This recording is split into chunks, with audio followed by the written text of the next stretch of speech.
அழுகாத பம்மி, அழுகாத பம்மி. நம்மளோட கட்டப்பா பார்த்தீங்க அப்படின்னா செத்துட்டாரு. நீ அது எப்படி என்ன ஆச்சுன்னு சொல்லி தெரியல. ஆனால் அந்த ஹால் வந்துட்டு பயங்கர சூடு வந்துட்டு தாங்கவே முடியல. ஏன்னா தண்ணி சூடாகும்.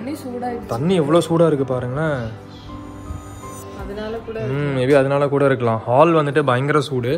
பின்னாடியே அந்த செவுத்து ஒட்டி இருக்கிறதுனால அங்கேருந்து வர அந்த வெயில் பார்த்தீங்க அப்படின்னா மேபி படுதா என்னன்னு சொல்லி தெரியல. இப்போ தான் நம்ம வாஷும் பண்ணோம். ஒரு 1.5 மாதம் தான் ஆயிருக்கும். உள்ள ஃபுல்லாக வந்துட்டு இப்போதான் ஒரு வாரமாக தான் இப்படி ஆகுது கல்லெல்லாம். இல்லை, அதுக்கு முன்னாடியே வந்துட்டு கம்மியாக ஆக ஆரம்பிச்சது.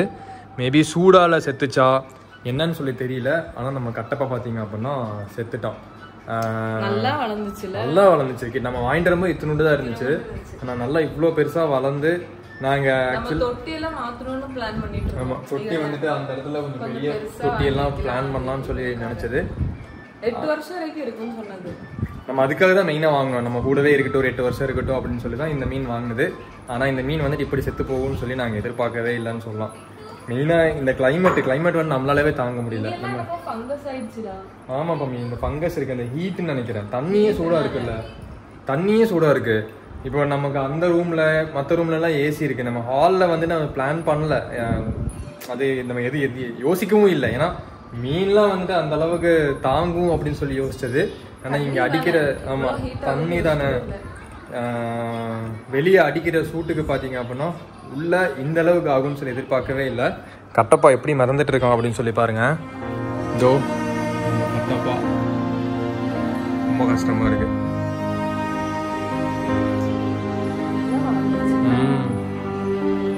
ஸோ இன்னைக்கு காலையில் தான் பார்த்தீங்க அப்படின்னா நாங்கள் பார்த்தோம்.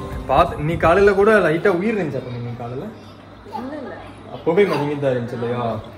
இப்படி அந்த மூமெண்ட் அந்த இது வருது பபிள்ஸ், அதை பார்த்துட்டு சரி அது மூவ் ஆகிட்டு இருக்குன்னு நினைச்சிட்டு இருந்தேன். ஆனால் இது செத்தது பார்த்தீங்கன்னா ஒரு பயங்கர ஒரு கஷ்டமான ஒரு விஷயமா ஆயிடுச்சுன்னு சொல்லலாம். நம்ம எப்படியோ நம்ம நிக்கிய மாறினெல்லாம் வந்துட்டு இந்த சூட்லேருந்து காப்பாற்றணும். அதனால நிக்கிக்கெல்லாம் பார்த்தீங்கன்னா இந்த ரூம் கொடுத்தாச்சு. நிக்கியோட ஃபேமிலி மொத்தமாக இப்போ இந்த ரூம்குள்ளே இருக்காங்க. காலையிலேருந்து நிக்கி இருக்கான்னு தெரியல. ஆனால் இந்த ரூமில் நம்ம ஏசி போட்டு உட்கார வச்சுருக்கோம். ஏன்னா இந்த ப்ரீட்ஸு அந்த ப்ரீட்ஸ் வந்துட்டு சூடு தாங்காது. மாறன் கூட பார்த்தீங்க அப்படின்னா இந்த வெயில்லையே இருக்கிற நாய். அந்த ப்ரீடு வந்துட்டு ஹீட் அந்த அளவுக்கு பிரச்சனை இல்லை. ஆனால் நிக்கியோட ஃபேமிலி அதுக்கெல்லாம் வந்துட்டு ஹீட்டு சுத்தமாக நார்மல் ஹீட்டே வந்துட்டு தாங்காது. இங்கே அடிக்கிற ஹீட்டு வந்துட்டு பயங்கர ஹீட்டாக இருக்குது. 40 டிகிரி பக்கம் தொடுதுன்னா கோயம்புத்தூர்லாம் 40 டிகிரி அப்படிங்கிறது ரொம்ப பெரிய ஒரு விஷயம். யாரும் தயவு செஞ்சு வெளியே போகாதீங்க. எல்லாருமே வீட்டுக்குள்ளே இருக்கிற ட்ரை பண்ணுங்க. வீட்டுக்குள்ளே இந்த ரூம் வந்துட்டு எங்களுக்கு பயங்கர சூடு. இங்கே நம்மளால எதுவுமே ஆல்டர்னேட்டாக எதுவும் பண்ணவும் முடியாது. ஏன்னா இது ஓப்பனாக நம்ம வச்சிருக்கிறனால இங்கே எதுவுமே பண்ண முடியாது. இங்கே ஓப்பன் இருக்குது, இங்கே ஓப்பன் இருக்குது. இதுதான் நம்ம பண்ணிட்டோம். இந்த தப்பு தான் நம்ம பண்ணிட்டோமோ. அலெக்ஸா இல்ல, அலெக்ஸா வீட்டு போய் இவ அலெக்ஸாவும். ஸோ இங்கே கிளாஸ் இருக்குது. அதுக்கப்புறமா அங்கெல்லாம் கிளாஸ் இருக்கிறதுனால இந்த ரூம் பார்த்தீங்க அப்படின்னா பயங்கர ஹீட்டு. இந்த ஒரு ரூம் மட்டும் நம்ம வீட்டில் பயங்கர ஹீட்டு. டைனிங் ஆகட்டும், கிச்சன் ஆகட்டும், பெட்ரூம் ஆகட்டும், இதெல்லாம் நல்லா சில்லுன்னு இருக்கும். ஆனால் இந்த ரூம் மட்டும் பயங்கர ஹீட்டு. மீன் தொட்டி சீரியஸாக எதிர்பார்க்கல. இந்த மாதிரி ஒரு விஷயம் ஒரு மீனுக்கு ஆகுங்கிறது எதிர்பார்க்கலாமோ. சின்னதுலேருந்து எத்தனையோ மீன் வளர்த்திருக்கோம். ஆனால் இங்கே இருக்கிற சூடால் வந்துட்டு நம்ம யோசிக்காத ஒரு விஷயம் நடந்துருச்சு. ஆனால் இனி எனக்கு மீன் வளர்த்துற ஆசையே போயிடுச்சுன்னு சொல்லலாம். இனிமேல் வந்து நம்ம வீட்டுக்கு மீனே வேண்டாம். வாங்கின வரைக்கும் சொல்லுவாங்க வேண்டாம். அதெல்லாம் எவன் சொல்றது? குஸ்தி எதுவுமே கிடையாது. நமக்கு என்ன குஸ்தி எல்லாம் இருக்கு. அதனால பார்த்தீங்க அப்படின்னா இப்போ என்னோட மைண்ட் செட் மீன் இனிமேல் வாங்க வேண்டாம் அப்படின்னு சொல்லிட்டு இனி ஃபியூச்சரில் எப்படின்னு சொல்லி தெரியல. அது ஃபியூச்சர் மனுஷன் தானே, கண்டிப்பாக மாறுறதுக்கு வாய்ப்பு இருக்குது. ஆனால் இப்போ வரைக்கும் வந்துட்டு மீன் வாங்க வேணாம்னு சொல்லி முடிவு பண்ணியாச்சு. நம்ம வீட்டில் வந்துட்டு சில ஒர்க்கு நடக்க போகுது. என்ன ஒர்க் அப்படின்னா, இந்த மேலே இந்த சீலிங் இருக்குது பாருங்கள். இந்த சீலிங் வந்துட்டு கொஞ்சம் லீக்கேஜ் இருந்துச்சு. நம்ம இந்த வீட்டுக்கு வந்ததுலேருந்தே பார்த்தீங்க அப்படின்னா கொஞ்சம் லீக்கேஜ் இருந்துச்சு. அந்த லீக்கேஜ் சரி பண்ணுறதுக்கு ஒர்க் ஸ்டார்ட் பண்ணுறோம். இந்த சீலிங்கு அப்புறம் அந்த சீலிங் எல்லாம் நம்ம இங்கே வச்ச ஃபோட்டோஸ் எல்லாத்தையும் பார்த்தீங்க அப்படின்னா ரிமூவ் பண்ணணும்னு சொல்லியிருக்காங்க. இந்த சீலிங்கை தொடுற மாதிரி இருந்தால். ஸோ இந்த சீலிங் வந்துட்டு நம்ம தொட போகிறோம். இங்கே தொடுற மாதிரி இருந்துச்சு அப்படின்னா இங்கே இருக்கிற ஃபோட்டோஸ் எல்லாத்தையும் நம்ம ரிமூவ் பண்ணணும். ஸோ ரிமூவ் பண்ணி அதுக்கப்புறமா இங்கே ஃபுல்லாக ஷீட்டு விரித்து அதுக்கப்புறமா ஒரு 2-3 நாள் ஒர்க் இருக்குது அப்படின்னு சொல்லியிருக்காங்க. 2-3 நாளில் அது மேலே முடிச்சிடலாம். பார்ப்போம் என்ன நடக்குது அப்படின்னு சொல்லிட்டு. முதல்ல இந்த மீனை வெளியே எடுத்து முன்னாடி போய் புதைப்போம். நிறைய இடம் இருக்குல்ல வெளியே இப்போ எங்க கொண்டு போய் புதைப்போம். நிக்கி மிஸ்ஸிங். நிக்கி இங்க தான் எங்கயாவது இருக்கும். என்ன கவர் எடு, மீன் எடு. ஐயோ எனக்கு பேடிடா. ஐயோ எப்படி கம்பீரமா இருந்தவன் எப்படி சாஞ்சிட்டான் பாருங்க. ஃபுட்டு போடுறதுக்கே பயப்படுவோம் நம்ம. நம்ம இல்ல நீயும் பயப்படுவ. நான்லாம் பயப்பட மாட்டேன். எடு அலெக்ஸாடு என்னகத்து.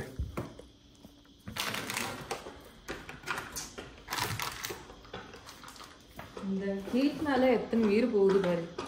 உனக்கு ஒன்று தெரியுமா, நேத்தோ முந்தானேத்தோ ஒரு யானை செத்துருச்சாமா தண்ணி கிடைக்காம. ஆக்சுவலி இதெல்லாம் நம்ம டோட்டல் ஹியூமன்ஸுக்கே, நாட்டுக்கு இல்லை மனுஷங்களுக்கே அசிங்கம். அது நம்ம பண்ண வேலை தான் எல்லாமே. ஏதோ ஒரு வகையில் நம்ம எல்லாருமே அதில் வந்துட்டு பார்ட்டிசிபேட் பண்ணியிருக்கோம். மிருகங்களை எல்லாம் பாதுகாக்கிறதுக்காக தான் மனுஷனை ஆண்டவன் படைச்சான். நம்ம எல்லாத்தையும் கொன்று அழிச்சு வாழ்ந்துட்டு இருக்கோம். எங்க கொண்டு போய் போட போற? இவ்வளோ பெருசு, எவ்வளோ பெருசு, எவ்வளோன்னு தானே இருக்கு. ரொம்ப பெருசா வளர்ந்துட்டான்ல. தொட்டியெல்லாம் மாத்தணும்னு யோசிச்சுட்டு இருந்தேன். பிடிக்க முடியலடி இவனை. பாத்தியா செத்தால அவன் கம்பீரம் பாத்தியா. பமி தண்ணி என்ன பமி இவ்வளோ சூடா இருக்கு? தண்ணி பயங்கர சூடா இருக்கு பமி. அதனால தான் அது செத்து இருக்கு வீட்டுனால. இவன் பாரு வெயிட் பண்ணிட்டு இருக்கான். இன்னைக்கு மீன் எப்படி தண்ணி இவ்வளோ ஹீட் ஆச்சு? மேபி ஹீட்டர் ஏதாவது பிரச்சனை ஆயிடுச்சா? ஹீட்டர் ஒர்க்கே இல்லையே. அது அந்த டெம்பரேச்சர் கீழே போனா தானே. ஆரஞ்சு பக்கத்தில் வா, அப்போதான் கீழே சிந்தாம எடுக்கும். ஓகே வெளியே வச்சுட்டு பாதுகாப்புக்கு நெல் இல்லைன்னா காக்கா தான் தூக்கிட்டு போயிடும். இல்லை கொடுத்துடலாமா காக்காக்கு? ஏதோ ஒன்று சாப்பிட்டு இல்லை சும்மா மண்ணு கீழே போடுறதுக்கு. இந்த சைக்கிள் நம்ம இது பண்ணலாம். ஏதோ ஒன்று சாப்பிட்றது தானே, அதுக்காச்சு யூஸ் ஆகுது. சரி அப்போனா அந்த மரம் செவுத்துக்கு மேலே வச்சிடலாமா? காக்கா தான் தூக்கிட்டு போயிட்டோம். ஓகே சரி வை, ஒரே நிமிஷம் நான் கை கழுவிட்டாரேன். நீ ஒரு விஷயம் கவனிச்சியா? காக்காக்களே இல்லை வெளியே. விஷம் புதைச்சிடலாம் நம்ம. நிறைய பேர் இப்போ கமெண்ட் பண்ண ஆரம்பிப்பாங்க. என்னன்னு சொல்லி கமெண்ட் பண்ணுவாங்க தெரியுமா? நீங்கள் எவ்வளோ பெரிய பாவம் பண்ணுறீங்க பாருங்க, நீங்கள் வளர்த்துன மீனை வந்துட்டு இப்படி காக்காக்கு போடுறீங்க அப்படின்னு சொல்லி சொல்லுவீங்க. காக்காவும் ஒரு உயிர். காக்காவும் வந்துட்டு இந்த மீன் வித்துட்டு வரவங்க சைக்கிள்ல இருந்து இந்த மாதிரி காக்கா பூனை இதெல்லாம் பார்த்தீங்க அப்படின்னா மீனை தூக்கிட்டு போகும். ஸோ அந்த ஒரு விதத்தில் தான் நம்ம வந்துட்டு இது காக்காக்கு போடலான்னு சொல்லி முடிவு பண்ணது. அட்லீஸ்ட் அதாவது சாப்பிட்டுட்டு இருக்கட்டும். நல்லா பெரிய மீனும் கூடாது. ஒரு காக்கா நல்லா சாப்பிடலாம். இல்லை புதைக்கலாமா? அது அதாச்சும் சாப்பிட்டுண்டா. அதுங்களுக்கு என்ன இப்போ தண்ணியும் இருக்காது, ஃபுட்டும் இருக்காது. சரி ஓகே, இங்கே வைப்போம். ஒரு புழு அப்படின்னா அது காக்கா சாப்பிட்டு தான் ஆகணும். மீனை வந்துட்டு கழுகோ காக்காவும் சாப்பிட்டு தான் ஆகணும். பூனை எலியை சாப்பிட்டு தான் ஆகணும். ஸோ இதெல்லாம் ஒரு சைக்கிள். ஓகேங்களா? இப்போ இங்கே எங்கேயுமே மீன் விற்கிற ஆளும் இல்லை, மீன் வந்துட்டு யாருக்கும் கிடைக்கிறதும் இல்லை. எந்த காக்கா கிடைக்கிறதே இல்லை. நம்ம வாழ்கிற மீனை கொண்டு போய் கொடுக்கல, செத்த மீனை கொண்டு போய் அங்கே வச்சுருக்கோம். செத்தது எங்களுக்கு சங்கடம் தான், ஆனால் வந்துட்டு வேறு ஆப்ஷன் இல்லை. அதுக்கு புதைக்கிறதுக்கு இந்த மாதிரி செடியெல்லாம் நமக்கு தண்ணி ஊற்றியும் தாங்க மாட்டேங்குது.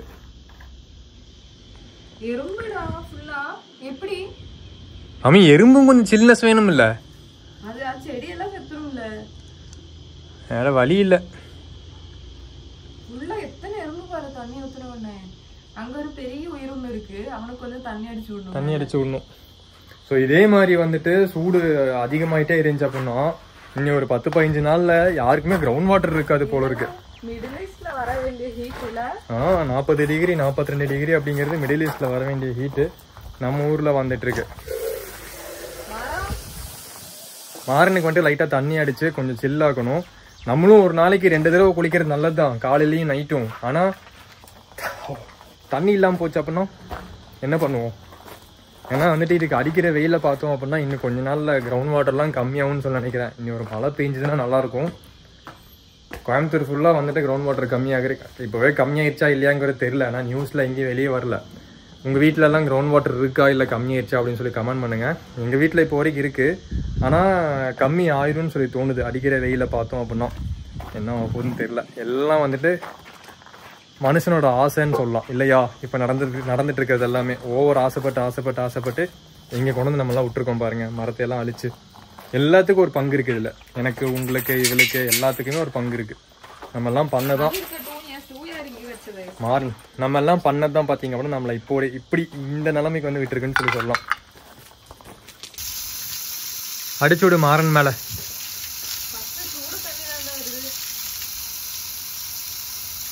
இவ்வளவு நேரம் சூடு தண்ணி வருதா?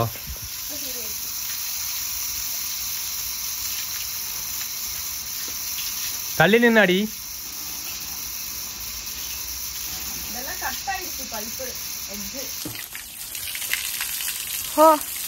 சொர்க்கம் இல்ல மாறா. ஃபர்ஸ்ட் எல்லாம் இப்படி நிக்கவே மாட்டான் அவன், தண்ணி பார்த்தாலே ஓடுவான். இப்ப அவனாவே கேக்குறா தண்ணி அடிச்சு விடுங்கன்னு. ஏமாரா? ஸோ உங்கள் வீட்டில் வந்துட்டு நாய் பூனை ஏதாவது வளர்த்துறீங்க அப்படின்னா இந்த மாதிரி தண்ணி ஊற்றி விடுங்க. பூனைக்கு தண்ணி அடிச்சு விடாதீங்க. பூனைக்கு வந்துட்டு